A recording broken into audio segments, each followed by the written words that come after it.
शुभ सकाळ आपण आईएमटीवी ओडिशार सकाळर न्यूज बुलेटिन देखुछंती। आसंतु आज सकाळर देश विदेश तथा राज्यर सबठार बड़ खबर उपरे नजर पकाइबा। हिंडनबर्ग रिपोर्ट को नहीं जातीय राजनीति सरगरम। हिंडनबर्ग रिपोर्ट को नहीं जातीय राजनीति पुणी थे सरगरम हो जाइए। यह रिपोर्ट को भित्ति कर गतकाली केंद्र सरकार विशेष करके प्रधानमंत्री को तीव्र समालोचना करथिले। यार जवाब रे बीजेपी आज पाल्टा आक्रमण कर राहुल गांधी जो ही शेयर मार्केट अस्थिरता होता अभियोग कर सतर कौन राहुल गांधी बयान शेयर मार्केट अस्थिरता आनी यार द्वारा कौन साधारण लोक शेयर बाजार निवेश मुह फेराइबे जदि बीजेपी और किसी विशेषज्ञ अभियोग को ग्रहण कराए तेबे यह सत रहुछि। बांग्लादेश रे टार्गेट रे संख्यालघु संप्रदाय। बांग्लादेश रे हिंसा और अजारकता जारी रहुछि। या सहित संख्या लघु हिंदुओं उपर आक्रमण घटना दिन को दिन बढ़िबारे लागिछि। इस्लामी और मौलवादी माने हिंदू बौद्ध और ख्रीस्टियान को हत्या करने सहित संख्यालघु घर व्यावसायिक प्रतिष्ठान आदि पोड़ी दि जाउछि। एसबू मध्य सीमा दे बांग्लादेशी मान भारत में प्रवेश करने को आशंकार सुरक्षा व्यवस्था कड़ाकड़ी कर भारत बांग्लादेश सीमांतवर्ती अंचल में बीएसएफ जवान मान अनुप्रवेशकारी गतिविधि उपर कड़ा नजर रखुंट। बांग्लादेश पूर्वतन प्रधानमंत्री शेख हसीना दाबी। बांग्लादेश प्रधानमंत्री पदर इस्तीफा दी ढाका स्थित बासभवन देशवासी को संबोधन करने को चाहिए किंतु यह संभव हो पारि नथिला। एबे भारत रे थिबा एही 76 वर्ष राजनेता तांकर घनिष्ठ सहयोगी सहित से भाषण अभिभाषण बाबद कहिसंती। शेख हसीना कहिसंती अमेरिका बांग्लादेश रो शासन परिवर्तन करबा पर षड्यंत्र करिछि बोली से अभियोग करिसंती। यदि तांको सुजोग मिली थांता तेबे से भाषण रे यहा को कहितांते बोली रिपोर्ट रे मध्य से कहिसंती। कृषक एवं वैज्ञानिकों सहित कथा हेले प्रधानमंत्री मोदी। कृषक एवं वैज्ञानिकों सह प्रधानमंत्री मोदी आलोचना होइछि। चाषी सहित क्षेत्र बुलवा सहित कथा होइछन्ति। प्रधानमंत्री दिल्ली रे भारत कृषि गवेषणा विश्वविद्यालय अधिक उत्पादित हेउतबा 109 फसलर उन्मोचन करिसन्ति। प्रधानमंत्री मोदी ममता को आलू पर अनुरोध कले मुख्यमंत्री मोहन माझी। राज्य आलू समस्या को दूर करने पर मुख्यमंत्री पदक्षेप नहीं। आज टेलीफोन जोगे पश्चिम बंग मुख्यमंत्री ममता बनर्जी सहित आलोचना कर आलू जोगाण समस्या दूर करने को अनुरोध कर मोहन माझी। मुख्यमंत्री कहते दिल्ली में आपण सहित आलोचना होगा पर ओडिशा को आलू जोगाण स्वाभाविक होता मात्र किछि दिन पर पुणी आलू जोगाण समस्या सृष्टि होइछि। तेणु एप्रति ध्यान दे समस्या दूर करने को पदक्षेप नेबा मुख्यमंत्री मोहन माझी अनुरोध कर नुआखाई मिलिब सीएम किसान टंका चाषी खाता को पठाइबे मोहन। नुआखाई अवसर चाषी को मिलिब सीएम किसान योजना टंका। एथिपे नूतन सरकार पोस्ती चूड़ांत पहुंची जाइछि। तेबे कालिया योजना सीएम किसान योजना हिताधिकारी तालिका नहीं द्वंद्व लगी रही बेले चाषी खुशी खबर आसी।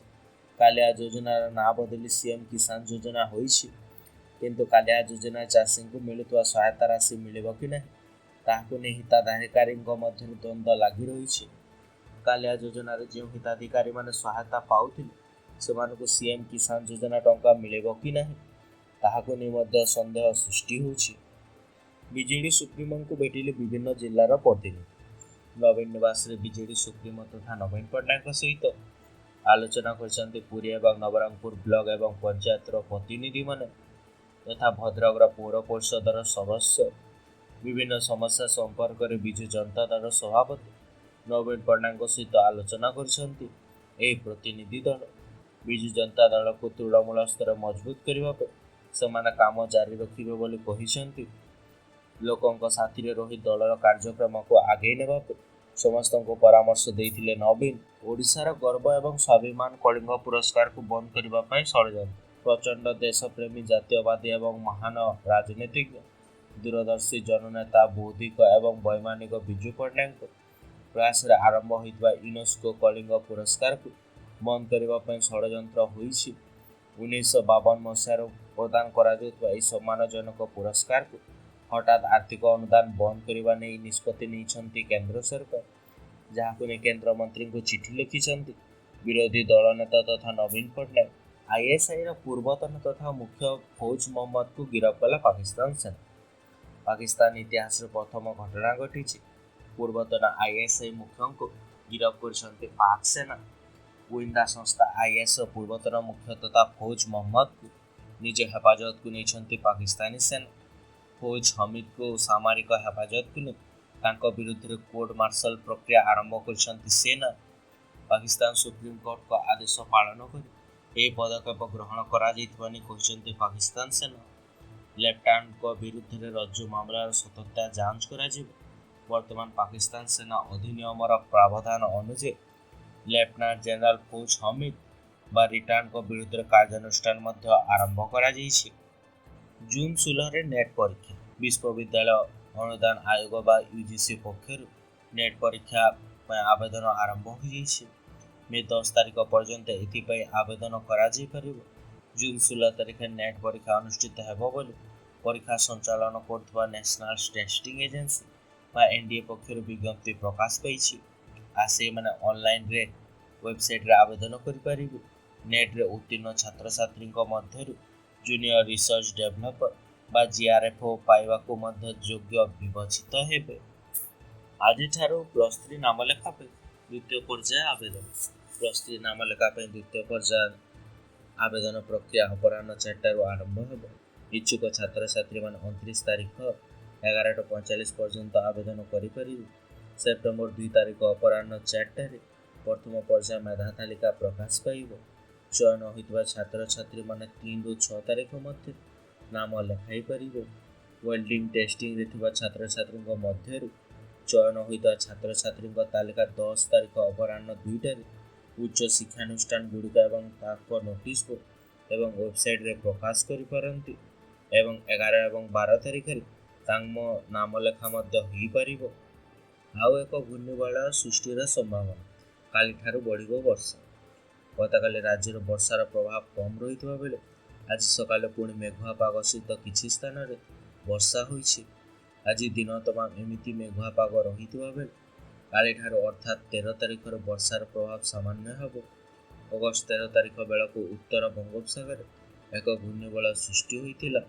ଏହାର ପ୍ରଭାବରେ ଉତ୍ତର ଉପକୂଳ ଏବଂ ଏହାର ସଂଲଗ୍ନ ଜିଲ୍ଲାଗୁଡ଼ିକରେ କିଛି କିଛି ଜାଗାରେ ବର୍ଷା ହେବାର ସମ୍ଭାବନା ରହୁଛି। ଆଜି ପ୍ରକାଶ ପାଇବ ବିଇଡି ଏବଂ ବିଏସ୍ଡି ମେଧା ତାଲିକା। ବିଇଡି ଏବଂ ବିଏସ୍ଡି ଏବଂ ଏଏମ୍ଇଡି ନାମଲେଖା ପାଇଁ ଆସନ୍ତା ଅର୍ଥାତ୍ ଅପରାହ୍ନ 2ଟାରେ ପ୍ରଥମ ପର୍ଯ୍ୟାୟ ମେଧା ତାଲିକା ପ୍ରକାଶ ପାଇବ। ନାମଲେଖା ପାଇଁ ଚୟନ ହୋଇଥିବା ଛାତ୍ରଛାତ୍ରୀଙ୍କ ମାନେ 12ରୁ 16 ତାରିଖ ମଧ୍ୟରେ ଆବଶ୍ୟକ ଫି ଦାଖଲ କରିପାରିବେ। ଫି ଦାଖଲ ପରେ ସମ୍ପୂର୍ଣ୍ଣ ଶିକ୍ଷାନୁଷ୍ଠାନରେ 13 ତାରିଖ ପୂର୍ବାହ୍ନ 10:17ରୁ ସନ୍ଧ୍ୟା 5ଟା ମଧ୍ୟରେ ନାମ ଲେଖାଇ ପାରିବେ। 24 ତାରିଖ ଅପରାହ୍ନ 2ଟାରେ ଦ୍ୱିତୀୟ ପର୍ଯ୍ୟାୟ ମେଧା ତାଲିକା ପ୍ରକାଶ ପାଇବ। ଏଥିରେ ଚୟନ ହୋଇଥିବା ଛାତ୍ରଛାତ୍ରୀମାନେ 27ରୁ 29 ତାରିଖ ମଧ୍ୟରେ ମଧ୍ୟ ନାମ ଲେଖାଇ ପାରିବେ। କେନ୍ଦ୍ର ସରକାରଙ୍କ ଜୈବିକ ଚାଷ ପ୍ରୋତ୍ସାହନ ପ୍ରହେଳିକା। ଚାଷ କ୍ଷେତ୍ରରେ ରାସାୟନିକ ସାର ଏବଂ କୀଟନାଶକ ପ୍ରୟୋଗ ଏବେ ସବୁଠାରୁ ବଡ଼ ସମସ୍ୟା ରୂପେ ଉଭା ହୋଇଛି। ଏହାଦ୍ୱାରା ଚାଷ ଜମିର ଉର୍ବରତା ହ୍ରାସ ପାଉଛି ଏବଂ ଉତ୍ପାଦିତ ଶସ୍ୟ ମଧ୍ୟ ବିଷଗ୍ରସ୍ତ ହେଉଛି। ଏହାକୁ ନେଇ ସ୍ୱାସ୍ଥ୍ୟ ଏବଂ ବିଜ୍ଞାନୀଙ୍କଠାରୁ ଆରମ୍ଭ କରି ପ୍ରତ୍ୟେକ ବର୍ଗ ଚିନ୍ତା ପ୍ରକଟ କରିଛନ୍ତି। ଖୋଦ୍ ନୀତି ଆୟୋଗ ମଧ୍ୟ ଏହି ସମ୍ପର୍କରେ ପଦକ୍ଷେପ ନିଆଯିବା ଉପରେ ଗୁରୁତ୍ୱାରୋପ କରିଛନ୍ତି। ମାତ୍ର କେନ୍ଦ୍ର ସରକାର ଏ ଦିଗରେ ନିରାବିଷ୍ଣୁ ଏବଂ ଜୈବିକ ଚାଷକୁ ପ୍ରୋତ୍ସାହନ କରିବା ପାଇଁ କେନ୍ଦ୍ର ସରକାର ନିଜ ପ୍ରତିବଦ୍ଧତା ଘୋଷଣା କରିଛନ୍ତି। ମାତ୍ର ବିଡ଼ମ୍ବନା ହେଉଛି ଯେ ଏଥିପାଇଁ ଆବଶ୍ୟକ ବ୍ୟୟବରାଦ କରୁନାହାନ୍ତି। ଏନକାଉଣ୍ଟରରେ ଜଣେ ମାଓବାଦୀ ନିଖୋଜ। ଅସ୍ତ୍ରଶସ୍ତ୍ର ଜବତ।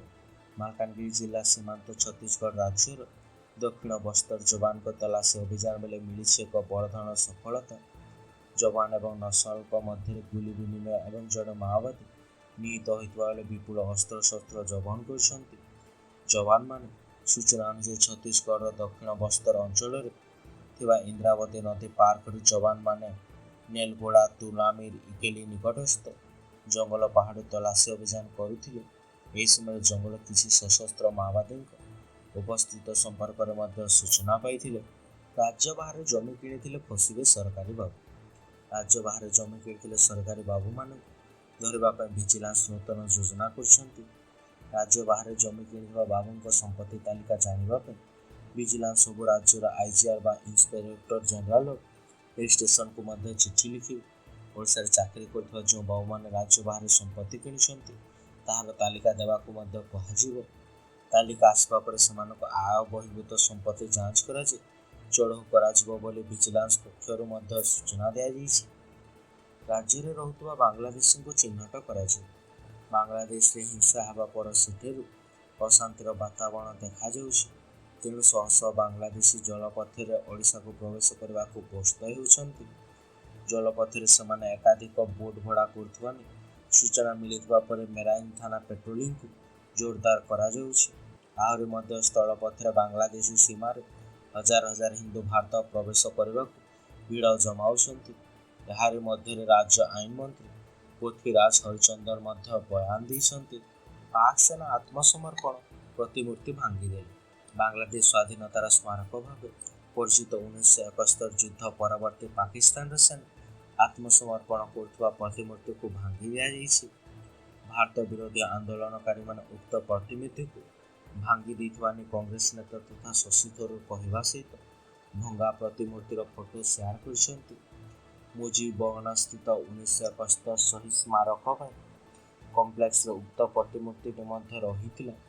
1971 ଯୁଦ୍ଧ ବେଳେ ବାଂଲାଦେଶ ସ୍ୱାଧୀନ ହୋଇନଥିଲା। ପାକିସ୍ତାନକୁ ପରାଜୟର ମଧ୍ୟ ଝଟକା ଲାଗି ରହିଥିଲା। ହୋଟେଲ ଛାତ ଉପରେ ହେଲିକପ୍ଟର କ୍ରାସ୍, 400 ଲୋକ ଉଦ୍ଧାର। ଅଷ୍ଟ୍ରେଲିଆର ଜେନେରାଲ ସହରରେ ଏକ ହୋଟେଲ ଛାତରେ ଏକ ହେଲିକପ୍ଟର ଖସି ପଡ଼ିଛି। ଏହାପରେ ତୁରନ୍ତ ଜରୁରୀକାଳୀନ ଦଳକୁ ଡକାଯାଇଥିଲା। ପୋଲିସ ତୁରନ୍ତ ପୂରା ହୋଟେଲରେ ଥିବା ଲୋକଙ୍କୁ ସ୍ଥାନାନ୍ତରଣ କରିଦେଇଥିଲା। ପ୍ରାୟ 400 ଲୋକଙ୍କୁ ସ୍ଥାନାନ୍ତରଣ କରାଯାଇଛି। ଅଷ୍ଟ୍ରେଲୀୟ ଗଣମାଧ୍ୟମ ଅନୁଯାୟୀ ପାଇଲଟ ଏବଂ ବିମାନ ଥିବା ଅନ୍ୟ ଜଣେ ବ୍ୟକ୍ତି ଏହି ଦୁର୍ଘଟଣାରେ ପ୍ରାଣ ହରାଇଛନ୍ତି। କେନ୍ସର ଅଷ୍ଟ୍ରେଲିଆର ଅଗ୍ରଣୀ ପର୍ଯ୍ୟଟକ ସହର ଭାବରେ ମାନ୍ୟତା ମଧ୍ୟ ପାଇଛି।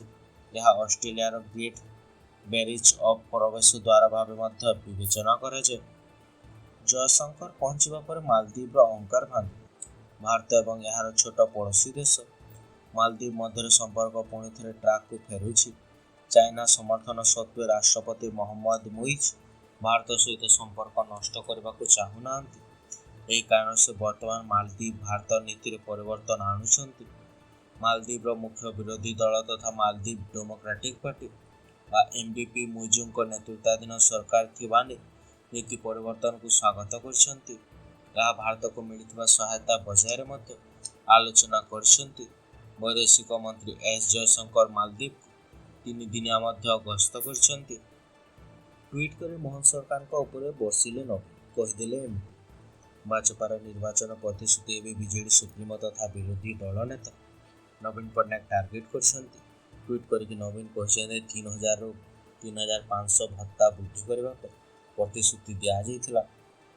ଏଥିରେ ବୟସ୍କ, ଭିନ୍ନକ୍ଷମ, ବିଧବା ତଥା ନିରାଶ୍ରୟମାନେ ମଧ୍ୟ ସାମିଲ ରହିଥିଲେ। ହେଲେ ବଜେଟରେ କୁହାଯାଇଛି କେବଳ 80 ବର୍ଷ ବୟସରୁ ଅଧିକ ବୟସ୍କ ଏବଂ 80 ବର୍ଷ ଅକ୍ଷମତା ଥିବା କୌଣସି ଭିନ୍ନକ୍ଷମ ଏହି ବର୍ଦ୍ଧିତ ଭତ୍ତା ପାଇପାରିବେ। 45,000 କୋଟି ଟଙ୍କା ଋଣ ନେଇ ମଧ୍ୟ ଏହି ଯୋଜନା ପାଳନ କରାଯାଉ ନାହିଁ। ଆସନ୍ତାକାଲି ସୁଦ୍ଧା ଘୂର୍ଣ୍ଣିବଳୟ ସୃଷ୍ଟିର ସମ୍ଭାବନା, ଘଡ଼ଘଡ଼ି ସହିତ ପ୍ରବଳ ବର୍ଷାର ସମ୍ଭାବନା। ରାଜ୍ୟରେ ମୌସୁମୀ ପ୍ରଭାବରେ ବର୍ଷା ଜାରି ରହିଛି। ଭୁବନେଶ୍ୱର ଆଞ୍ଚଳିକ ପାଣିପାଗ ବିଜ୍ଞାନ କେନ୍ଦ୍ର ସୂଚନା ଅନୁଯାୟୀ ବଙ୍ଗୋପସାଗରରେ ଏକ ଘୂର୍ଣ୍ଣିବଳୟ ସୃଷ୍ଟି ହେବାର ସମ୍ଭାବନା ରହିଛି। ଏହାରି ପ୍ରଭାବରେ 15ଟି ଜିଲ୍ଲାରେ ଘଡ଼ଘଡ଼ି ସହିତ ବର୍ଷା ହେବ। ଏହାକୁ ନେଇ ସତର୍କ ସୂଚନା ଜାରି କରାଯାଇଛି। ଅନ୍ୟପକ୍ଷରେ ରାଜ୍ୟରେ ନିୟନ୍ତ୍ରିତ ବର୍ଷା ପୋଷ୍ଟ ଜାରି ରହୁଛି। ଗତ ଜୁନ୍ 1ରୁ ଆଜି ପର୍ଯ୍ୟନ୍ତ ସ୍ୱାଭାବିକ ବର୍ଷାଠାରୁ ମୋଟ 9% କମ୍ ବର୍ଷା ହୋଇଛି।